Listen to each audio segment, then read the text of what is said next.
very new app, and I want to encourage everyone to subscribe.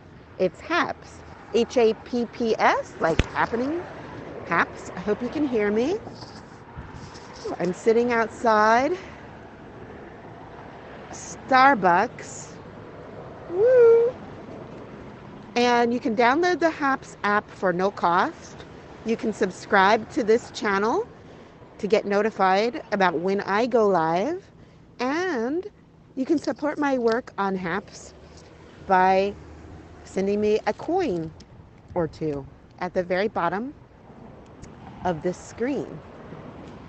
How are you today? It's Tuesday, January 26th, and it is very blustery today. It's windy, but warm, 46 degrees. Lovely day for a walk. This is the HAPS challenge. So 8 weeks of casting on multiple. It's streaming on, the good thing about HAPS, you can ask it to stream to YouTube, Facebook, Periscope, which is now going out of circulation, but and other and Instagram as well. Yes. So how are we today? Um, One of the interesting things that I have been doing on the lockdown is trying different masks in different situations. And so today I have the KN95 mask. Can you see it? At first I thought, oh, it's a little bit difficult to get used to because it is not the same texture, of course, as those thick cloth masks that are made out of cotton and then you can insert the filter into. This is like wearing a filter on your face, but what I like about it is it has this structure right here. Can you see? Nose structure. Can you see?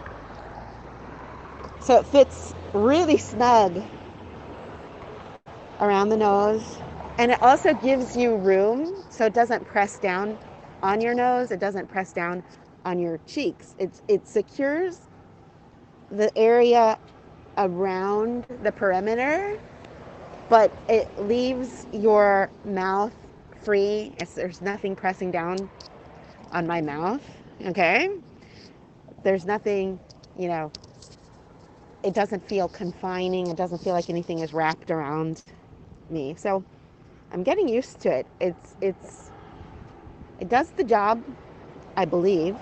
I'm not an expert, but for now, it's good.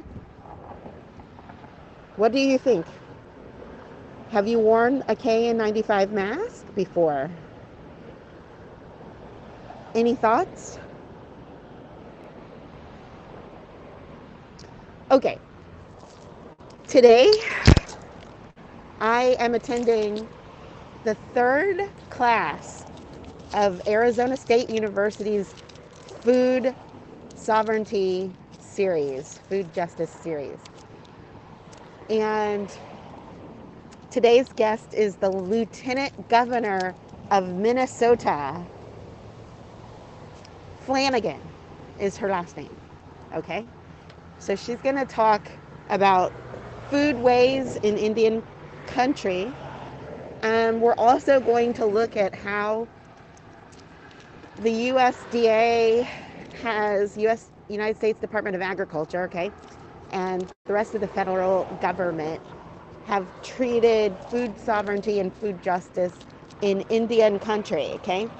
The last week, we had our guest was Cory Booker, Senator Cory Booker, talked about black farmers and the land that had been stolen from them and how a new farm justice bill seeks to make amends in part by offering land to farmers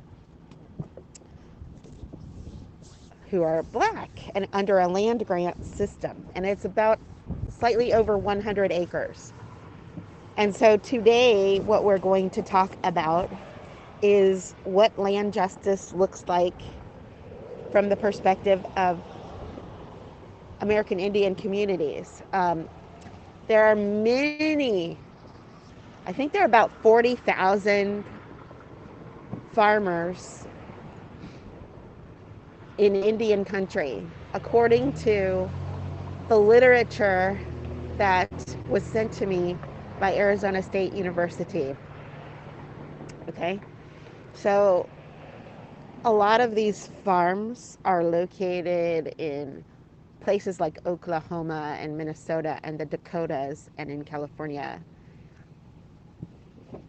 So many of the farmers practice horticulture, and that entails growing crops that are important to sustaining the culture and the folk traditions or food traditions and health and wellness traditions of American Indian people. What is new about this discussion of foodways in an American Indian context is the connection of farming and horticulture to new markets. The idea that the nations that are within the United States also have the opportunity and the ability to sell to markets outside of the geographic region of the United States. So we're talking about local honey in particular, syrup, rice in particular. But the opportunity is unlimited. And when we have the meeting today with students from Arizona University, we're going to get to hear how the proposal to expand the market for American Indian produced goods on farms will transform the lives of the next generation. It's going to be a very great discussion. If you're interested in learning more, reach out to me and I'm happy to tell you. The leader of the discussion is a woman whose first name I believe is Kathleen. Her last name is Merrigan, Merrigan. And she served in the agriculture department under President Obama. So she is the guest, she is the rather moderator, and the guest today is Lieutenant Governor of Minnesota, Flanagan. And she is American Indian. She's Native. And all I know about her is she's got, I think she has a little girl, she has a husband, and she has studied American Indian history in college. And she's done some writing on the subject of food justice and food sovereignty in the context of American Indian communities. And she's discussed land grab issues. It's very important that our history, when we teach American history, right,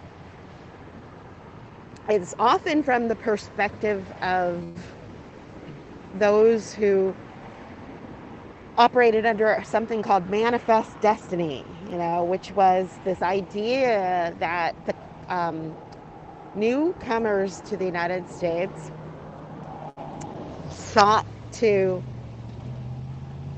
move from east to west, chopping down a lot of trees in the process, okay, in order to build a new home. And oftentimes people who lived there were displaced. Okay, so there's this great displacement. And you can see the maps.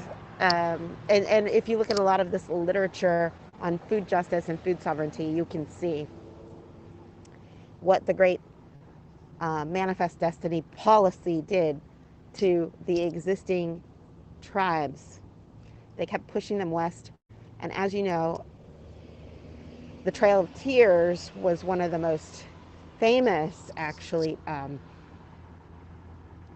genocidal and land displacement policies. And so many of the tribes ended up in Oklahoma. There's the Muskogee Creek Nation today. And we've got so many interesting Supreme Court cases, one of the most recent being just recognizing the native lands, native communities that are populated in the state of Oklahoma. So Oklahoma is actually a nation, parts of Oklahoma are a nation within the United States. Okay, so if you are interested in farming, in land use policy, if you're interested in how this pertains to our current moment, then you definitely would be interested in the Arizona State University Food Justice Certificate class that's going on right now, as in starts later this afternoon. So I just wanted to tell you that there are a lot of wonderful programs and courses that you can subscribe to at no cost while we get through this pandemic. So thank you so much for your kind attention. I would like to know, what have you found to be of interest during this time? Reach out and subscribe to this live stream and enjoy your day. There's lots of wonderful days to come, but stay safe, wear your mask, and keep in touch.